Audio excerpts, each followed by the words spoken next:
giver of happiness, wealth, children, education, and many more other things. He is a sattvic in nature, a Brahmin, a Shishoda planet, and he is the significator of the northeast direction. Significator means he stands for these things, he represents these things. He's also a Jivkaraka. Jivkaraka means he is a living being.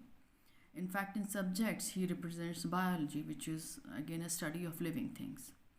He represents the yellow sapphire, the golden topaz, yellow flowers, yellow color, jaggery, gram dal, and saffron, sandalwood, and many other things. In body part, he represents the thighs, fat, kidney, pancreas, ear, and memory. He is in looks. He's obese, fair, and has a windy and phlegmatic constitution. He is the animals that he represents are cow, horses, and elephant.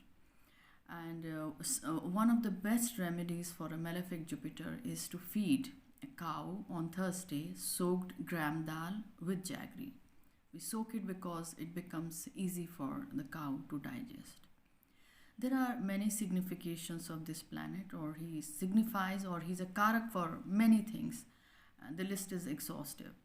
Some of them are round, 11 months, proficiency in learning, education, treasury, shastras and Vedas, good memory.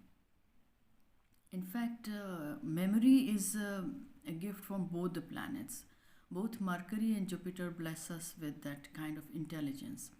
But Mercury gives us a good analytical mind and proficiency in good memory, but the proficiency of learning and a strong willpower, this comes from Jupiter. So to understand Jupiter a little better, I'll narrate a short story from the scriptures. Rishi Angiras, along with his wife, want to have a son, that is the one who is proficient in learning and is able to understand all the Vedas and the Shastras. Rishi Angiras is one of the Manasputra of Brahma, and he wants this knowledge that he has to further be passed to the further coming generations. So the son that he has is not so good. So he prays to Lord Agni, and Lord Agni blesses him with a son. He says, not only you will have a son who is proficient in learning, he will be the counselor to the Devtas, and you will be known by him. Fair enough, they have a son who grows to be very intelligent, very learned, and even expresses to go and live in his own hermitage because he likes to teach.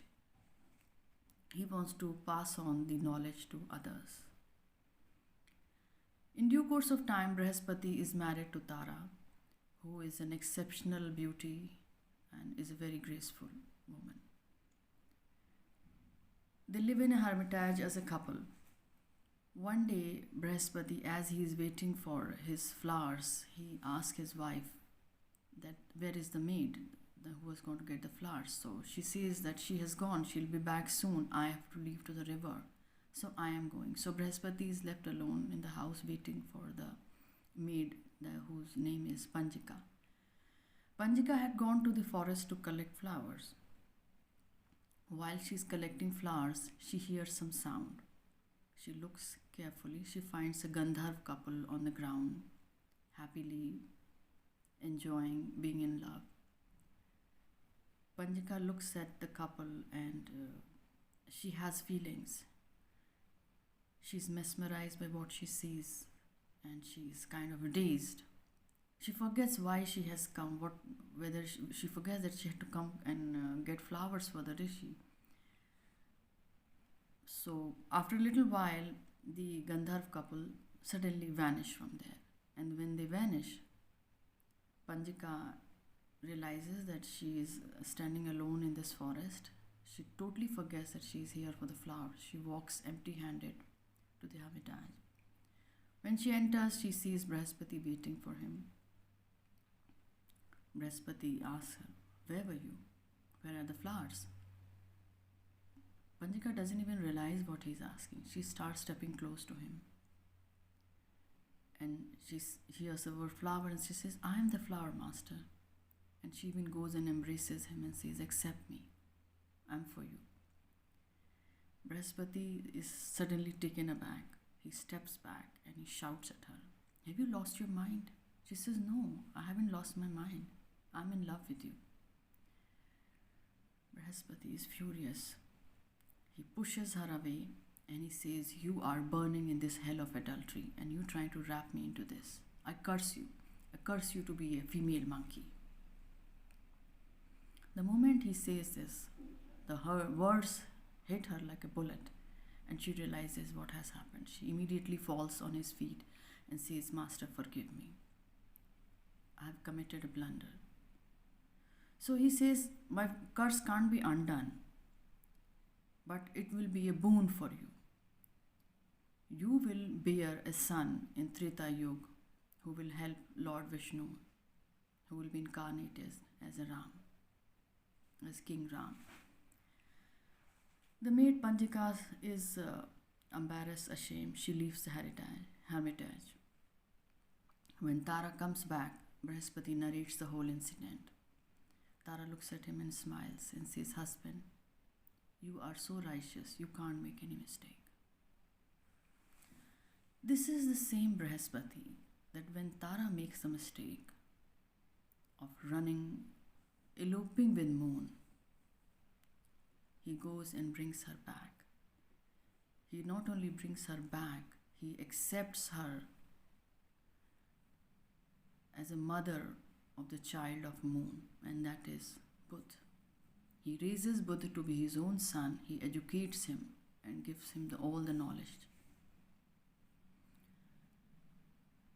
Brihaspati is a very wise man, or a wise planet, or a wise divine soul, because he knows